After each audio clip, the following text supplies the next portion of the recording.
Good afternoon, students. Welcome back to science class on the chapter force. Okay, so today we'll start new chapter, that is force.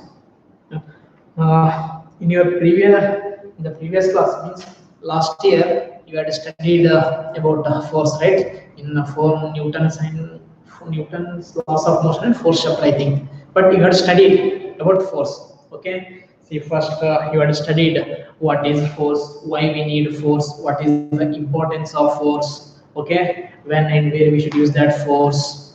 Then we had studied about inertia. Okay, and also we had studied the three more important laws of motion: first law, second law, and third law. Okay, so then we had studied about momentum. What is momentum? Also, we had studied one famous equation. We have studied also the derivation of that equation, that is F is equals to M into A. We have studied the derivation of that F equal to M A, that expression using on the basis of acceleration. Already know, right? The acceleration is given to a body is directly proportional to the force and inversely proportional to the mass of that object. Okay. Then we had studied momentum. Also, we have studied, right, we can define that the second law of motion another way, that is the rate of change of momentum is directly proportional to the force applied. Okay, but this year once again we are going to prove this derivation. Okay, this derivation for this expression on the basis of momentum. Okay, then we had studied the third law of motion. In that third law of motion, we have discussed so many examples. Okay, you know the rocket which works on the Newton's third law of motion. So later we have studied the law of conservation of momentum. When do we say that momentum is conserved? We had studied. Okay, we had studied only formula of that law of conservation of momentum. But this year we are going to study the derivation of that law of conservation of momentum. See, already we know what theoretically we know, right? If the initial momentum is equal to the final momentum before collision and after collision, if both the initial momentum and final momentum are same, then we can say that momentum is conserved. Okay, so but this year we can prove that statement mathematically. Okay, so this year we'll prove that initial momentum is equal to final momentum, that is mathematically. Okay. So now we shall start. See, in the first chapter, motion chapter, you had studied first about what is motion, rest, and also studied speed and velocity and acceleration. Okay. Also, we discussed so many problems. This object changed velocity from this value to this value. That object it starts from rest, it gains some velocity, or that object is moving, it comes to rest, or it came to rest. We have discussed like that, correct? But in that chapter, we had not discussed what is the cause for change in velocity or change in speed. Okay, we are studied only, yes, we can change the velocity, we can bring objects from rest to motion or motion to rest. We can increase velocity, say from 2 meter per second to 4 meter per second, or 10 meter per second to 8 meter per second. Correct? We can increase the speed from 10 meter per second to 20 meter per second, or if one object is moving with the 15 meter per second, we can bring that object to rest. Correct? But we have not discussed it how to bring. We have to say we can, but we have not discussed right how to bring. That is because of force. Okay, so here using force, because of force we can change the velocity or speed of an object. It means we can increase the speed or velocity, we can decrease the speed or velocity of an object, or we can change the direction. For example, see now, just imagine this duster is at rest. Now I want to keep this duster in motion. How to keep? Do you think that itself it will move? No, right? We have to do some kind of work. Some kind of work means what? Here we have to apply some amount of force. When you apply a force, then it will move. Correct? Otherwise, it won't move. Clear? Now say this duster is coming. Okay? So now listen, this duster is coming. Now at this position, it is at rest. Earlier it was in motion. Why? Because here I have applied some amount of force. So that's why it came to rest from motion. Clear? Now see, this object is moving in this direction. Now I want to change, I want to keep this object, I want to move this object in this direction. How to do that one? So I have to apply a force. You can't change the direction. Clear? See here, if you want to change the speed or velocity, change what you can increase or you can decrease, or you can change the direction, or you can bring the objects from rest to motion, motion to rest. That is only because of force. If you have force, you can change the direction of an object, you can change the speed or velocity, or you can bring objects from rest to motion or motion to rest. Okay? Now, then what is a force?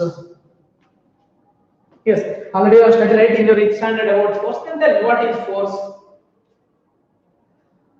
So force is nothing but it is a physical quantity which is it is push or pull. What is that? It is push or pull. If one object is here, okay, when you apply a force, so then we can say that it is you are pulling. Correct? One object is moving. If you pull like in this direction, then we call that is pulling. Okay, so force means what? It is push or pull. So clearly we can say that if you want to keep any objects in motion, if you want to set any objects in motion, then you have to apply a force. Without force, you can't change the you can't bring objects from rest to motion or motion to rest. So what is force? Force is nothing but it is a push or pull. For example,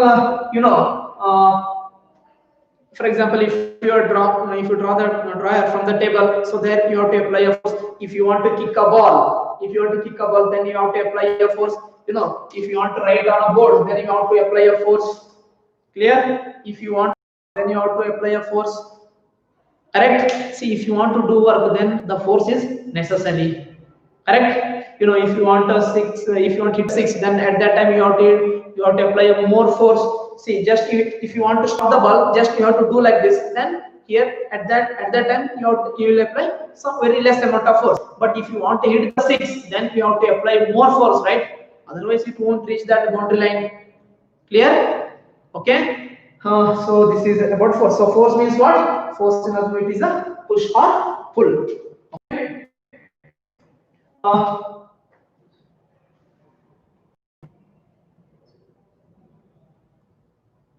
See, next move to balanced and unbalanced force. Okay, what is that? Balanced and unbalanced force. See, that first we'll study balanced force. What is balanced force? That word describes, right? Balanced means what? Some kind of equal. Okay. Now listen here. See here, this object is here. Now I will apply force, means I will pull from this side. What will happen? So then this duster it will move in this direction. Now I see one student is applying force from this side and another student is applying force from this side. Just imagine both are applying same amount of force. In which direction this duster will move? See here, two students. One is pulling this duster from this side and another one this side. Or say both are pushing. See this side, this student is pushing from this side, and this side, this student is pushing from this side. Both are applying the same amount of force. In which direction it will move? In which direction it will move? Do you think that it will move? No, right? Why? Because both are applying same amount from this side and this side. So clearly we can say that this object remains at its original position. It remains here only. Why? Because both are applying same amount of force. So now we can say that here that applied force is balanced. Clear? Okay, if both the students are, one student will pull this duster from this side, another one will pull from this side. At that time also, if this duster remains at that position only, then we can say that that force is balanced. So clear, right? What is balanced? So now when you apply one or two forces on an object, if that object doesn't change its position, if an object that doesn't change its position, then we can say that that applied force is balanced. Clear? What is balanced? If you apply two or more forces on an object, if that object doesn't change its position, if an object that doesn't change its position, then we can say that that applied force is balanced. Okay. Next, what are unbalanced forces? What is unbalanced force? Now this duster. correct? So now I will apply force from, see, I will push this girl from this side. So now clear, we can, this is example for unbalanced. Okay, if you apply force, if the object, if it changes its position, if it changes its position, then we can say that that applied force is unbalanced. Okay, so now tell me, to change the direction or to bring objects from motion to rest or rest to motion, or I want to change the speed or velocity of an object, so which force will apply, balanced or unbalanced? So clearly it is unbalanced force. Okay, so if you want to keep an object, if you want to change the speed or velocity of an object, or if you want to change the if you want to keep the object from motion to rest to motion, or if you want to change the direction of the objects, then you have to apply an unbalanced force. Okay, when you apply an unbalanced force, then only you can change the direction, or then you can change the speed of rest, or you can bring objects from rest to motion or motion to rest. So this is only because of unbalanced force. Okay, see here. Now take one ball. Okay, so just kick that ball. What will happen? See here. Here you have one ball. Okay, so you will kick one. Is that ball move continuously? Do you think is that ball move continuously? No, right? So after covering some distance, then it will come to rest. Why? You know, we have studied. Now this object is at rest. Correct? Here we have applied force, so that's why we brought this object from rest to motion. But here no one is applying force. The ball is coming here. If you want to stop that ball, you have to apply force from this side. But here no one is applying force. But ultimately, after some time, finally it will come to rest. Why? We are studied. If you want to bring objects from rest to motion or motion to rest, you have to apply a force, right? But we are applying force here. But we are not applying force, it will come to rest, right? Without force. So that object will come to rest. Why? Because that is due to the, do you know the answer? That is frictional force. You know, frictional force. What is frictional force? Frictional force means when two objects are in contact. Okay, when two objects are in contact, then friction force arises. For example, see here, your hands. If you rub your mouth, both hands here, then you can feel, right? Why? That is due to the friction force. Okay, here that ball, when you see, you will apply force, that ball it will move, but finally it will come to rest, right, after covering after some distance. Why? Because due to that frictional force. That friction force which resists. See, remember, always frictional force which acts against the direction of an object. For example, see, if that object is moving in this direction, then friction force which acts in this direction. Okay, or say if the ball is moving in this direction, then friction which acts in the opposite direction. Or we can say the ball is moving in this direction, then friction force which acts in this direction. See, friction force always it acts opposite to the direction of the motion of an object. Clear? So here that due to that friction force, that object it will come to rest. Okay. Now just imagine you have one table. Okay? One table. You will apply force. You apply force from one side. Then it doesn't change its position. So now you are applying force only from one side. Now tell me whether that applied force is balanced or unbalanced. That is also balanced. Why? Because that object is doesn't changing its position, right? So when you are applying a force, but is that the frictional force acts continuous, right? Why? Because that force touches the ground. That friction force it will balances your applied force. But when you push a little bit harder, suppose just say it changes its position, then we can say that your applied force which is greater than the friction force, then only it will change its position. Okay. See here now. See now one object. See here, just here one object. So you will apply some force, some amount of force. So this object some distance, it will come to rest. Why? That is due to the friction force. So friction force which acts against the direction of the object. So now I want to keep this object in a continuous motion. I want to set this object in a continuous motion. How to do? If you apply force once, after it will move once, after some distance it will come to rest.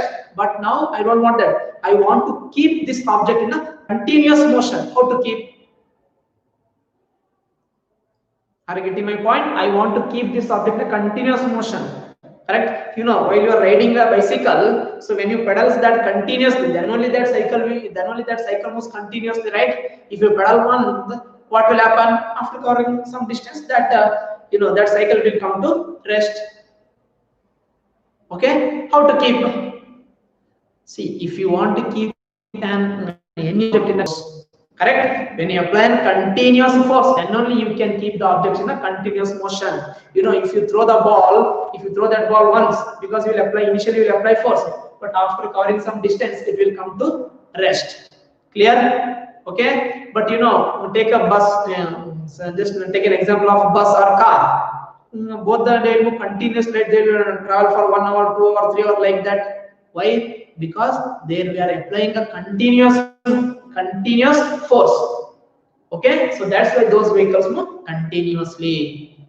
Clear? So if you want to keep an object in a continuous motion, then you have to apply a continuous unbalanced force. Okay, continuous and unbalanced force. Remember, see, keep in your mind. So when object displaces its position, so when the applied force is greater than the friction force, then only objects displaces their position. Otherwise they will stay there only. Okay. Next, see, now listen here. You are studying, right? How to reduce that friction force? See, when the two objects are in contact, okay, definitely we can say that friction force arises. But how to reduce that friction force? See, you have on say on cycle, okay. Just imagine it looks like a cycle, okay. It is a cycle. So for cycle, we use a cycle. We square shapes wheel, okay. So this kind of. Now, in this case, friction force decreases or increases. See, it is difficult, right, to move. Why? Because see here, when you use wheels, like see here, which touches the ground, this is also touches the ground, but it covers less area, right? But it covers more area. When the contact area, if you increase the contact area, then the friction force increases. If the contact area decreases, then friction force decreases. Clear? So to reduce friction force, so that's why we use wheels for vehicles. Okay. Then how to do otherwise? We use some lubricants, right? Some lubricants. Okay. Then we use bearings to reduce the friction. So if you use oil, then we can lubricants means oil, some other type engine oils. Okay. So using oil, we can reduce the friction force. Okay. How to reduce friction force? One, by using ball bearings, lubricants, and wheels, and etc.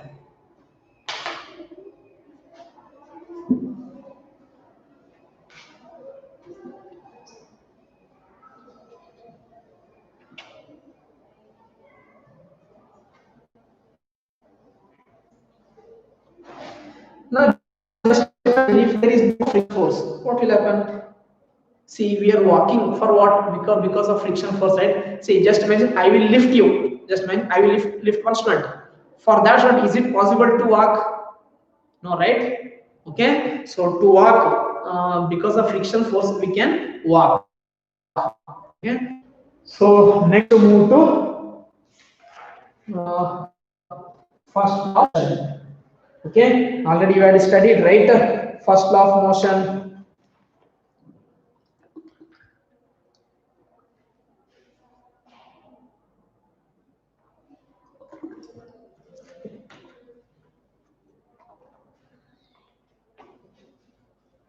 here. Take one example. See, take one inclined plane.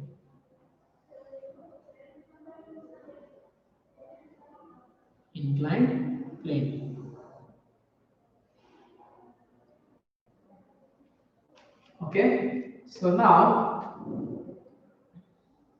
take one more inclined plane with same size, same length, same everything. Okay. Same mass.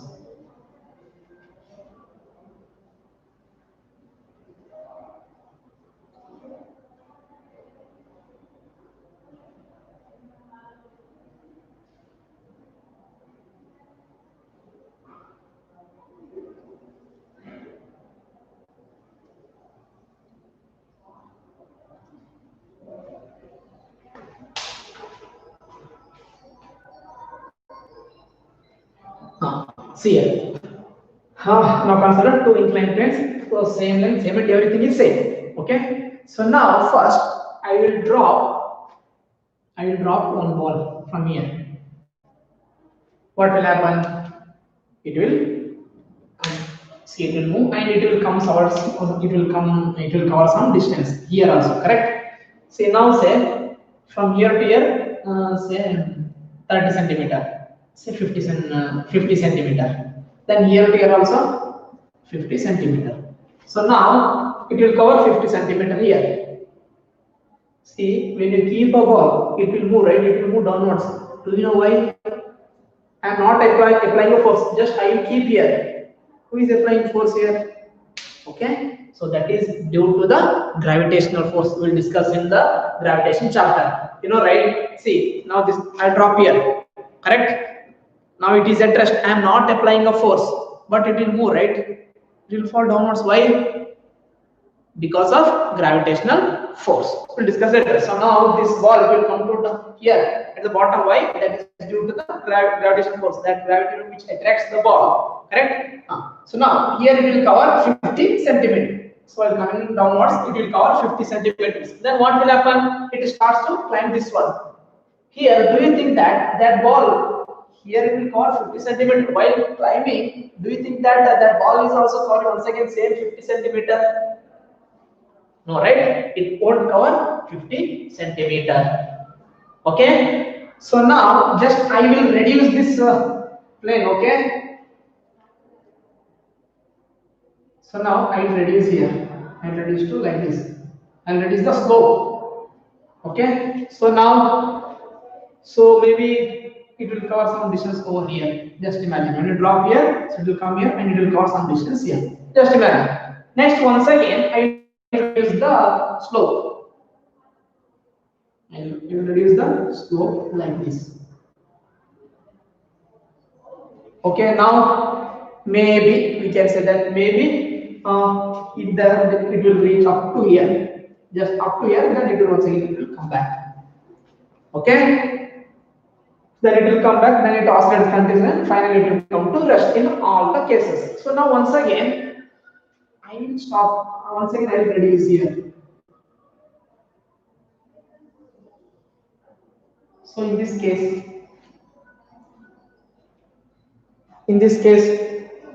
so maybe we can say that, so it will cover some time, it will jump and it will move. It will here also it will cover some distance.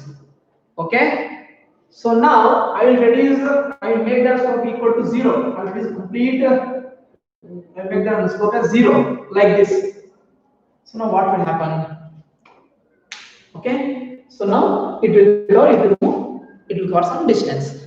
Correct? But here now tell me, when you drop from here, it will move continuously or it will come to rest. So clearly we can say that after covering some distance, it will come to rest. Okay, so this experiment is done by Galileo. See, he said that what if one object, if it is in motion, then it remains in motion only. In simple words, if one object is moving, then it will move continuously. So listen carefully. If one object is moving, then it moves continuously. Or if one object is in motion, then it remains in motion only, continuously. Correct?